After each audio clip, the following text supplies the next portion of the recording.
అన్న నమస్తే అన్న. నమస్తే. రేవంత్ రెడ్డి గారు హామీ ఇచ్చారు, టిక్కు టిక్కు టిక్కుమని రాత్రి 12 దాటగానే మీ అకౌంట్లో పడిపోతాయని చెప్పి పడ్డాయి అన్న రాష్ట్రంలో ఎవరికైనా? 12 దాటిపోయి ఆయన మాట 12 నైట్ 12 అన్నాడు. 12 దాటి 12 అవుతుంది, మళ్ళీ 12 గంటలు అవుతుంది. ఏది మరి టింగు టింగు అని రావాలి కదా సెల్లుకి, రాలే. ఇంకా 12 గంటలు దాటినా రాదు అది. ఇంకా 12 కాదు, 12 రోజులైనా రాదు, 12 నెలలైనా కూడా వస్తుందో రాదో కూడా గ్యారెంటీ లేదు. 6 గ్యారెంటీలకే గ్యారెంటీ లేదు. నిన్న చెప్పిన దానికి ఏం గ్యారెంటీ ఉంటుంది? ఆయనే అన్ని బూటకప్ మాటలు. ప్రజల్ని ఆయన ముందు ఒక ఇంటర్వ్యూలో కూడా చెప్పిండు, ప్రజల్ని పద్ధతి ప్రకారం మోసం చేయడం నేర్చుకున్నాడు. ప్రజలు మా చేత మోసపోవాలని కోరుకుంటా ఉన్నారని చెప్పి కూడా ఎన్ఆర్ఐలు పెట్టిన మీటింగ్లో ఒకరోజు ఆయన చెప్పిండు. అంటే మోసం చేయటం ఎలా అనే దానికి ఈయన చూసి నేర్చుకోవాలి. ఎవరన్నా మోసగాళ్ళు నేర్చుకుంటారు. దొంగల కంటే ఎక్కువ మోసం చేస్తూ ఉన్నాడు. చీటర్స్, దొంగలు, మనం క్రిమినల్స్ చూస్తూ ఉంటాం కదా, వాళ్ళకంటే ఘోరమైన మోసం చేస్తూ ఉన్నాడు. పెద్ద పెద్ద పదాలు వాడేస్తున్నావు అన్న, ఏందన్నా ఏమన్నా వన్ సైడ్గా మాట్లాడుతున్నావా? వన్ సైడ్ ఏం లేదండి, ఒక కామన్ మ్యాన్గా చెప్తా ఉన్నా నేను. ఇప్పుడు ఇచ్చిన హామీలు ఇవ్వాలి కదా, ఇచ్చిన హామీలు, ఇచ్చిన 6 గ్యారెంటీలు ఏమైనాయి? ఒక బస్సు, ఆ బస్సు కూడా మళ్ళీ మిగతా బస్సులు తగ్గించేసిండు. ఇప్పుడు ఎందుకు నువ్వు ముందు ముందు కౌలించుకొని వెనక వెన్నుపోటు పొడిచినట్టు నువ్వు బస్సులన్నీ పెట్టినావు. బస్సులు అంటే అందరు సంబరపడరు మహిళలంతా. తర్వాత నువ్వు బస్సులు తగ్గించినావు. గ్రామాలలో రూట్లో ఉన్న బస్సులన్నీ ఇప్పుడు దాదాపు క్యాన్సిల్ అయినాయి.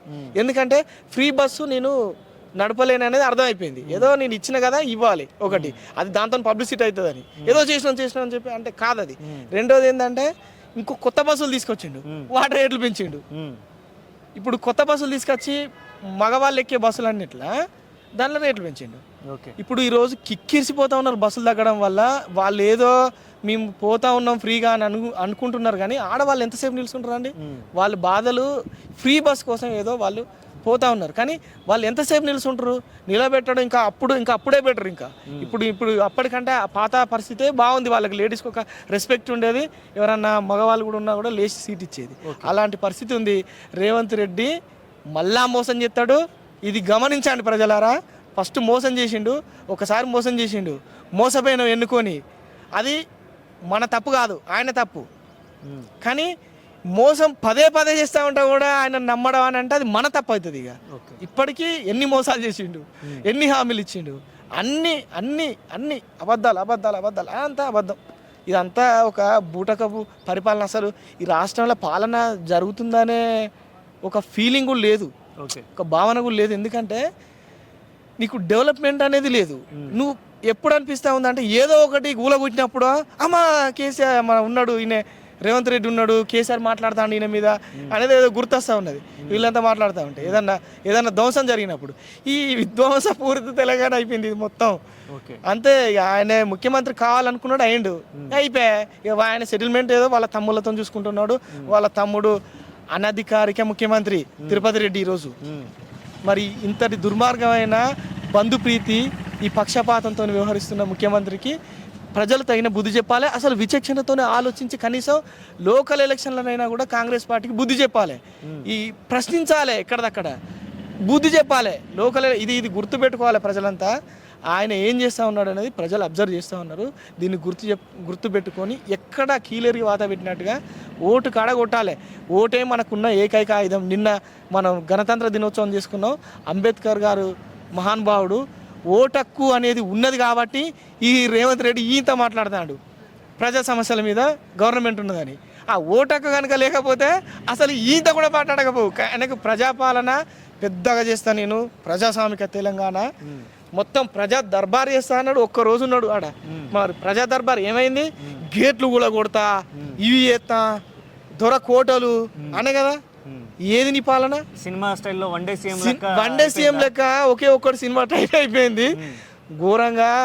ఇప్పుడు అర్ధరాత్రి వేతన అన్నారు కదా డబ్బులు, ప్రజలు ఈయన మళ్ళా చీకట్లోకి నెట్టే ముచ్చట అన్నట్టు. ఇదంతా ఏంటంటే మసిపూసి మారికాయ చేసి నిద్రపుచ్చే ముచ్చట్లు ఇవి, నిద్రపుచ్చుడే ఇది, ఇంతకు మించేం లేదు. కానీ ప్రజలు మేలుకున్న తర్వాత నీ ఎంట పడతారు.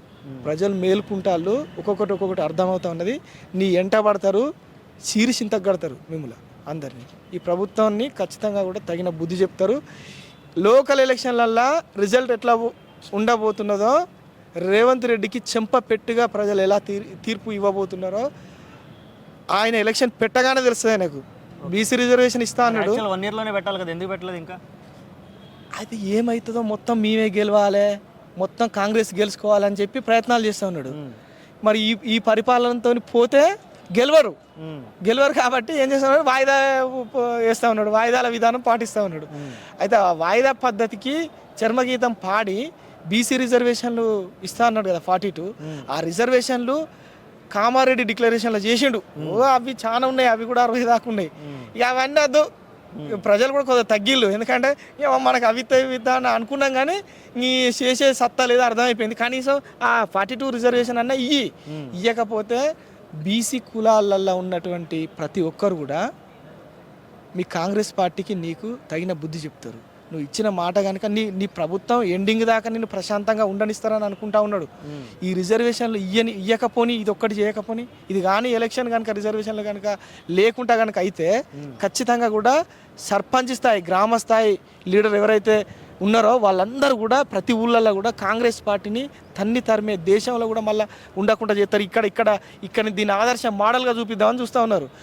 రెండు రాష్ట్రాలలో ఏమో ఉంది కదా కాంగ్రెస్ గవర్నమెంట్, ఇక్కడ మన పక్క రాష్ట్రం కర్ణాటక ఉంది కదా, వీటిని మోడల్గా చూపిద్దామని అనుకున్నాడు.